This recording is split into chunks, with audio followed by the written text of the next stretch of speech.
Assalamualaikum warahmatullahi wabarakatuh. Bertemu lagi dengan saya Yosi Winandar, calon guru penggerak angkatan 5 dari Kabupaten Sambas. Di video kali ini saya akan memaparkan ruang kolaborasi modul 2.3 sesi praktik, yaitu percakapan kucing Tirta. Selamat menyaksikan. Assalamualaikum Pak Yosi. Waalaikumsalam. Apa kita bisa ngobrol sebentar? Boleh Bu, boleh. Santai. Ya Bu Destri, Apa masih ada waktu? Apa ada waktu untuk saya bercerita atau berdiskusi? boleh, ada waktu Bu, panjang waktunya. Bu Destri, apa yang ingin kita obrolkan hari ini? Apa? Yang ingin saya ceritakan, saya perlu seseorang untuk berbicara masalah yang saya hadapi saat ini. Ya. Terima kasih dulu karena Bapak masih mau mendengarkan cerita dari permasalahan saya. Gini Pak, yang saya inginkan untuk mendapatkan solusi dari permasalahan saya hari ini Pak, sebelumnya Pak. Jadi gini ceritanya, ada seorang murid yang tergolong lambat dalam hal menulis. Biasanya teman-temannya udah selesai, dia masih bengong sendiri, belum selesai. Lalu padahal dia tidak sambil bermain dan tidak terganggu dengan teman-teman lainnya. Halo Pak. Halo, ya. Pak Yosi. Ya, lanjut Bu. Iya. Lalu saya bingung. Sedangkan teman yang lain udah pada selesai, yang dia belum. Jadi cara ngatasinya seperti gimana gitu Pak? Oke. Berarti siswanya memang agak lambat Bu ya? Agak lambat dibandingkan teman-teman yang lainnya Bu ya. Oke. Kira-kira nih dari obrolan kita hari ini, yang ingin nih Bu dapatkan dari obrolan kita hari ini apa Bu? Kira-kira dari kasus tadi. Yang saya ingin dapatkan untuk mengatasi permasalahan yang saya hadapi Pak, bagaimana caranya biar anak murid saya itu bisa lebih cepat gitu, tidak lambat dalam menangkap materi atau menulis. Oke. Itu yang saya inginkan Pak. Oke. Kalau dari pengamatan Ibu Destri nih, kira-kira si anak ini lambatnya ini dalam hal apa Bu? Kalau dalam pelajaran Ibu? Dalam pelajaran saya, dia lambatnya dalam menulis lambat sekali. Dan dalam menerima pembelajaran. Contohnya gini Pak, ada materi pembelajaran bahasa Indonesia yang kemarin saya lakukan, kan ada saya bagi per kelompok. Dalam kelompok itu anak-anak saya mengumpulkan kartu abjad sebanyak 10 atau lebih lah. Lalu anak-anak tersebut menyusun kartu-kartu abjad itu sesuai urutannya. Setelah mengumpulkan abjad yang dikumpulkan, anak-anak setiap kelompok itu menulis abjad-abjad yang didapatkannya sesuai urutan. Tapi nih satu anak nih, si Nadira nih, lambat. Akhirnya teman yang lain udah selesai, yang dia belum. Akhirnya yang lain tuh gimana gitu, kasihan dengan yang lainnya lah yang udah pada selesai. Akhirnya pada menunggu. Gitu. Jadi saya rasa bingung mau ngatasinya kayak gimana ini anak gitu Pak. Ya betul. Bingung Bu ya. Karena tadi si anak itu kan lambat dalam menyusun abjad Ibu kan dari dibandingkan teman-temannya gitu kan Bu ya. Lambat dalam memahami pelajaran gitu kan Bu. Kira-kira ini Bu. Menulis. Dia menulis lambat. Menulis ya betul. kira-kira dari penilaian si ibu ini, si Ibu Destri terhadap anak ini, kira-kira anak ini kalau saya kategorikan levelnya Bu ya, level dari 1 sampai 10, kira-kira anak ini masuk level mana Bu? Level berapa Bu? Kalau si Nadira ini saya masukkan ke level melihat si anak dibandingkan dari teman-teman yang lain, mungkin dia level 3, Pak. 3 ya Bu ya? Level 3. Iya, 3, Pak. Jadi jauh beda dari teman-teman yang lain. Oke. Level 3 ya itu. Kalau Ibu ini Bu Destri, kalau menurut penilaian Bu Destri, kalau anak itu dikategorikan baik, ya, nilainya baik, itu kira-kira levelnya berapa Bu? Kalau anak yang bisa dikatakan level yang baik, standarnya biasa gitu kan, sekitar 8, 7, gitu kan.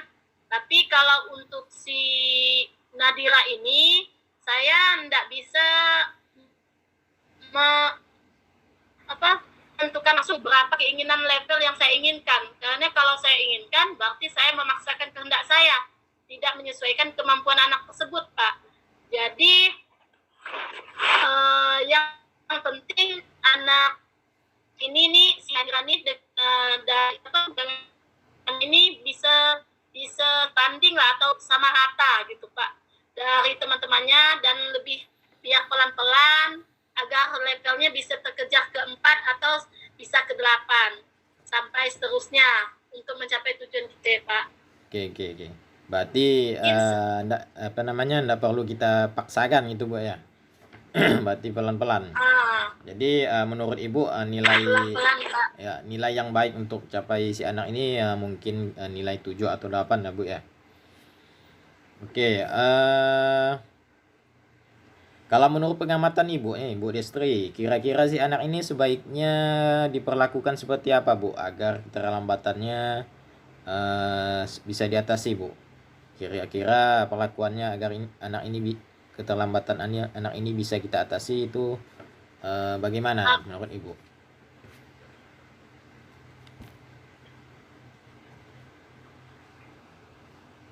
Halo Bu? Bisa diulang nggak Pak? Begini Bu ya, kan menurut pengamatan Bu Destri ini, ya, kira-kira anak ini kan terlambat ya kan? Kira-kira menurut Ibu ini untuk mengatasi si anak ini agar terlambat bagaimana Bu? Kalau biasanya pengalaman Ibu untuk anak-anak sebelumnya kan pasti ada ya kan? Kalau cara Ibu mengatasi apa namanya? Mungkin cara ya bisa mengerti. Mungkin untuk mengatasi anak ini yang lambat, saya mungkin berkonsultasi dulu dengan orang tuanya apa penyebab dan akibat dari anak tersebut sehingga terlambat, dalam arti agak lambat dari kawan-kawannya dalam kegiatan pembelajaran. Dan mungkin saya juga akan berdiskusi bekerja sama dengan guru-guru bidang studi bagaimana cara mengatasi anak ini, mungkin seperti itu kali. Dan lalu saya akan berusaha mendampinginya dulu Pak. Oke. Berarti berdasarkan pengamatan Ibu ya, untuk pengalaman Ibu sebelumnya untuk mengatasi anak yang terlambat dalam memahami pelajaran gitu kan Bu, pertama dengan konsultasi ya Bu ya, konsultasi dengan orang tuanya, kemudian bekerja sama dengan guru bidang studi ya Bu ya, kemudian melakukan pendampingan. Oke Bu, menurut saya sih memang udah mantap sih Bu dari ketiga yang perlakuan Ibu lakukan ini. Kemudian dari ketiga ini kira-kira yang bisa Ibu lakukan dalam waktu dekat atau minggu ini apa Bu? Kira-kira yang dari ketiga yang akan saya lakukan yang jelas kali pasti pendampingannya dulu. Pendampingan kepada si anak. Saya ingin mengetahui mengapa anak ini begini gitu. Apa alasannya? Jadi ingin mengetahuinya dulu apa penyebab dan akibat dari tingkah laku anak yang lambat seperti ini. Habis itu baru saya setelah pendekatan baru saya konsultasi dengan orang tuanya. Kita tidak tahu kan permasalahan mungkin dari segi mentalnya atau dari segi bawa ke lingkungan di rumahnya. Jadi akibatnya terbawa ke sekolah gitu. Mungkin seperti itu, Pak. Oke. Oke, berarti pertama yang akan Ibu lakukan mendampingi anak tersebut, Bu ya. Oke. Kapan Bu kira-kira mau dilakukan, Bu? Dapat secepatnya, Pak. Lebih cepat lebih bagus. Gimana pantunnya? Oke, betul. Ikan cepat, ikan gabus. Ya. Makin cepat, makin bagus. Makin cepat, makin jadi bagus. tidak kepikiran terus, Pak. Kan jadi tidak kepikiran terus dan cepat menyelesaikan itu, akhirnya anaknya kan bisa semangat belajar gitu. Oke, Bu. Sekarang nih kan dari kucing kita hari ini, kira-kira apa yang Ibu dapatkan dari kucing kita lakukan? Yang saya dapatkan, ya, apa yang saya bebankan saat ini sebelum coaching, rasa beban.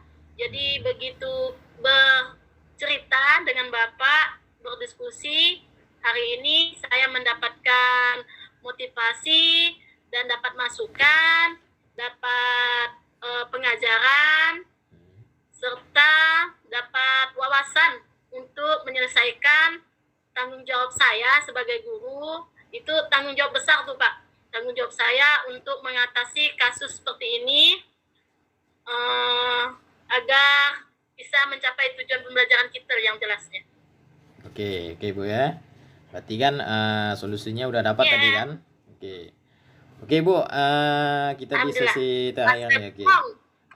Minggu depan kita ketemu lagi ya Bu ya. Saya mau tahu nih informasi selanjutnya bagaimana dari hasil kucing kita hari ini untuk hasilnya dari seminggu ke depannya.